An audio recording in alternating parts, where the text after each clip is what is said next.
Hi, I'm Cindy from bdancewear.com, and in this video I'm going to show you how to create a Christmas stocking. This particular one, I used scraps of fabric that I made a baby quilt in, but a great idea is to use little pieces or leftover pieces from costumes that you've made for somebody, and it'll create memories forever of all those amazing costumes. For this project, you're going to need a few things. One of the things that I I always keep leftover pieces of fabric when I make someone a quilt or something, and so these pieces are all left over from a baby quilt, and that particular baby, I want to go ahead and give her a Christmas stocking, the theme of her room, so it can be hung up, and then they'll always have a piece of that baby quilt. Even as she gets older, they still have kind of part of that to keep with her forever. So I like to take old boxes, shipping boxes where things are shipped to me, instead of throwing them away, I try to use them as recycle. So I've cut a Christmas stocking shape out of this used cardboard. And then I went ahead and cut the backing to the stocking. Now remember, we want the stocking to hang like this, so we need the good side of the fabric for the back over here. I'm going to go ahead and set that to the side. So I got a piece of trim for the top. And then what we're going to want to do is just sew these pieces together randomly. They're all different sizes and shapes. And I want to make sure that we'll end up sewing them into squares. You can do even pieces if you want, but I kind of like it to be a little bit at an angle, a little bit twisted, a little bit different. And I try to make sure and put not any two of the same right next to each other, but sometimes that's kind of hard. So you might want to lay them out. Make sure and backstitch at the beginning and end. So that piece will be long enough. And I'll end up just going straight over that and trimming that from the back. This is just some really quick and easy to do. We have this like that, these fabrics. Oops. And if you forget, like I did, to backstitch at the beginning, just go back and do it then. So I know that this is how big the stocking is. So as long as I go the biggest width of it will be good. So I'll probably need, let's go ahead and sew a couple more because then we can move them around and make sure, twist them up and down so that they're, no two are together.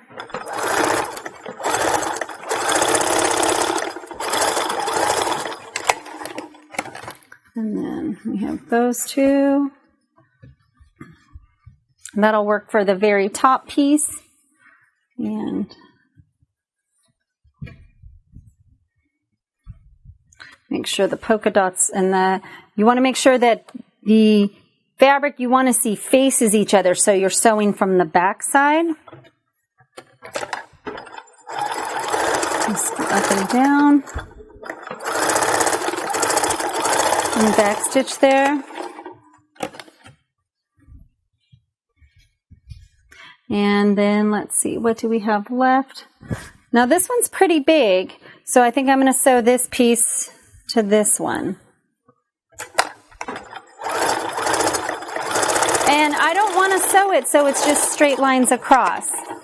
This is the easiest way. You don't have to get yourself all crazy while doing it. So if I see that, I might want these colors together. You'll kind of want to lay it out a little first. So you have that, those colors, and then those ones. Nope, I want to flip it that way. Okay, so I don't want two greens together, two pinks together. So I want to go a little bit at an angle though, because I don't want it to be straight, just square, square, square. So what I'm going to do is I'm going to go like this, and I'm going to angle this piece of fabric over. And when I get to these points, I want to open up the fabric, open up those seams, make sure that's opened up, and backstitch over that. Come to here, backstitch over that, and keep it at an angle.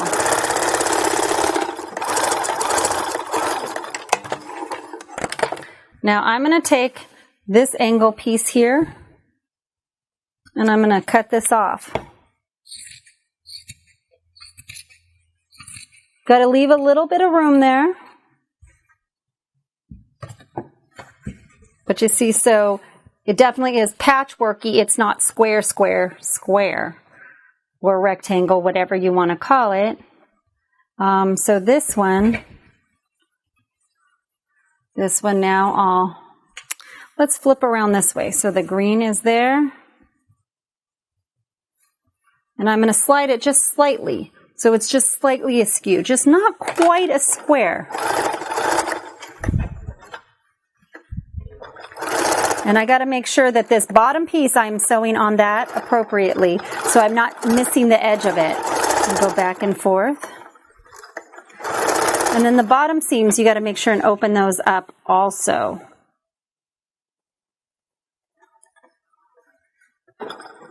Now you can sit and plot it out and plan it, or you can do it really quick. I like to do it really quick like this, because sometimes I feel when I plan it out, it just looks so forced, so planned, which is okay if that's the look you want. So then go through and trim this.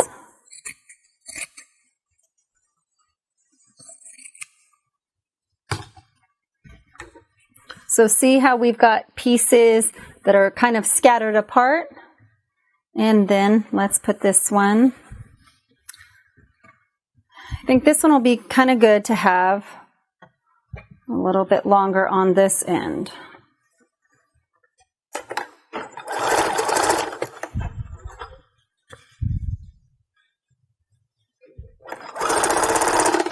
Make sure and open these up.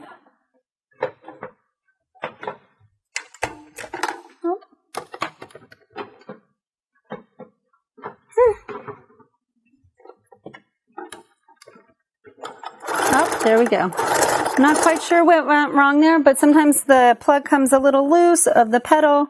You just got to readjust that. Open that up, and you make sure and do the same when you cross over the bottom ones. The biggest thing with some like this is you're having fun, you want it to be whimsical and cute, or you can just do it a solid piece and you're fine. But see how nothing's quite the same size, nothing's quite perfect. Which is what I like about a baby blanket stocking like this. So now we're going to put this down. And then I'm going to put the right faces together. We're going to spread this out. And I'm going to go at an angle too. It's probably good to press it about this point, but we're just going to go ahead and finish it up. So I'm going to pin. On something like this, you definitely want to pin because there's not corners and lines to follow. You could cut it if you like, but I prefer to have a little bit extra in there in case I get to the end and decided I needed a little bit of room in there. So I'm pinning the whole thing.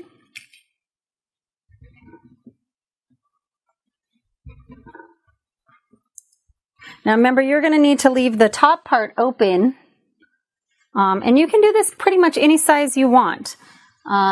It's supposed to be fun and creative, it doesn't have to be military precision, perfect crisp lines. I want it a little funky, a little off-kilter.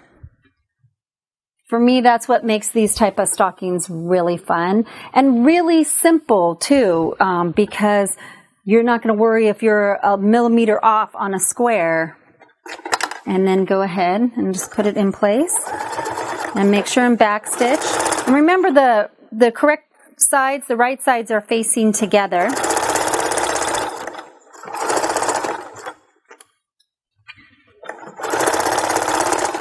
My favorite thing with this is just it'll always be a memory of those baby quilt pieces.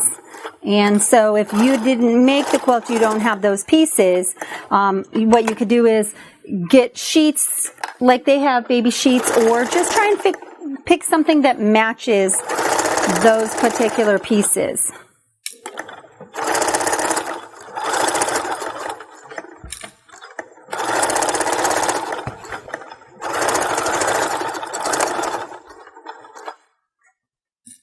And then just keep following the lines.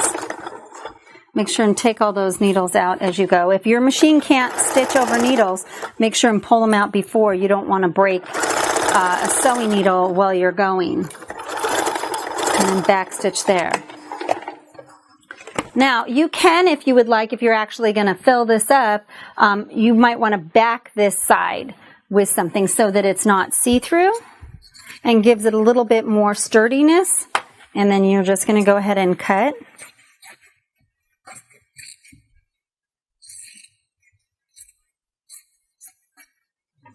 If you make quilts, if you sew things, this is the perfect thing. You just need some little teeny pieces. At the fabric stores, they do sell like little quarters. I've also made stockings like this using scrap pieces of dance costumes, things like that, that are for solo costumes, team costumes. And then that way they have that little piece of their things to keep forever. And then, in the corner, you want to make sure and cut off that little edge so it's not such a square. And turn it inside out.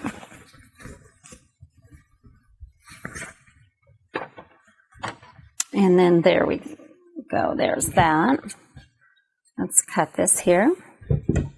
Now there's a few ways you can do this. You can fold this over really nice and sew it. I prefer to do that because it gives it a clean line. And if it's something that they're going to fill, I will cover up that inside piece just so it looks pretty inside the stocking also. So the way I'm doing this, I'm just taking that top piece and folding it over. If you're not comfortable, you don't think you can get it even, then make sure and pin it. What I like to do is use my needle as a guide, and then this edge where you have all these numbers and lines on the side of your needle, I know that that's what the right side could be at, as long as the needle's hitting the same spot going all the way around. And you just keep going and make it even. Now you can either stop there, but I always feel like a stocking needs something up at the top to trim it off. So I've gotten some of this lace piece, and what I'll want to do is I'm going to wrap it around, make sure there's plenty of room. I'm going to cut an extra inch on both sides. So see, the stocking actually ends there. I'm going to stretch it nice and tight, put a pin mark right there and right there. Now I'm going to turn this inside out. I'm going to go ahead and sew that spot. Make sure to back stitch because this is a spot that will fall apart.